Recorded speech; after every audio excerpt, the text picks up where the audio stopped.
Guys, I'm so overjoyed, and I can keep this joy to myself and, just go somewhere and just reflect on it. Or I can bring you into that and invite you in to experience what I'm experiencing. And that's what I want for you. That's part of my legacy and who I am, right? Recently, I had someone reach out to me and they said to me, Nina, I find myself just discouraged and overwhelmed at times. I'm constantly creating content and reaching out to my community, and sometimes it feels like crickets.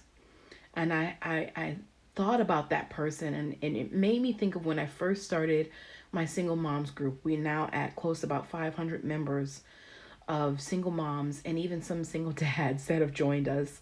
I've had to turn quite a few single dads away, but it made me think of something with that. When I first started, I put my heart into that content. I spoke to them thinking about where we related and where we connected and what we had in common.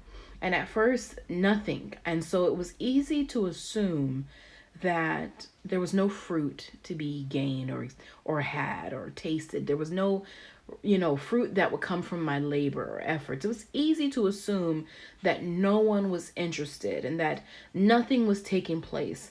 We live in a world where everything is about the fast and the furious, the social proof and credibility and what you present and how you look and the accolades. And so sometimes it feels like development is lost. The art of development is lost because everything is a microwave moment, right?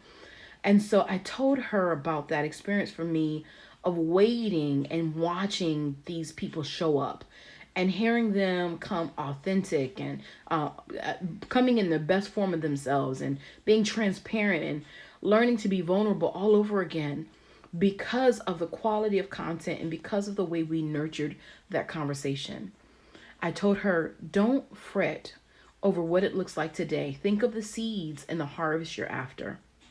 And right after I left that message and spoke with her about that, someone who hadn't engaged my content or engaged our community in forever reached out, and they've been watching from the sidelines but scared to engage. People are wounded, and we live a day and time where, because of the superficiality of our world and the world of people, things, people are afraid to just be who they are.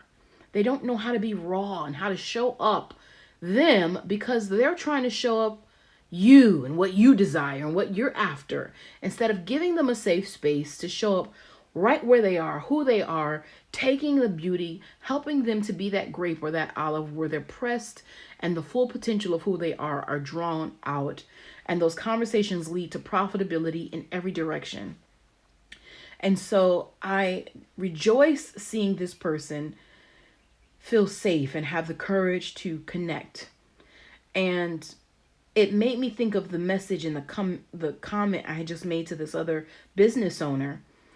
And I brought tears to my eyes to know that what I told her was accurate and I was tested on it.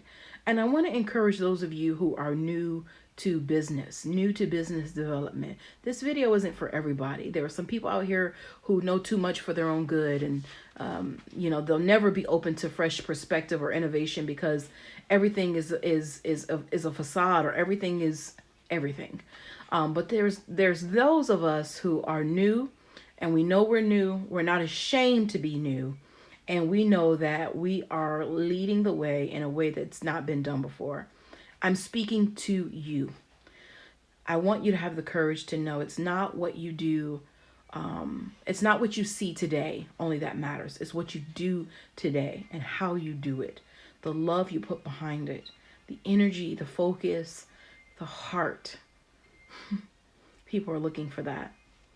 Don't ever allow yourself to be so enthralled with the numbers or so enthralled with the vanity metrics, what you think it should be, that you miss what's happening beneath the surface.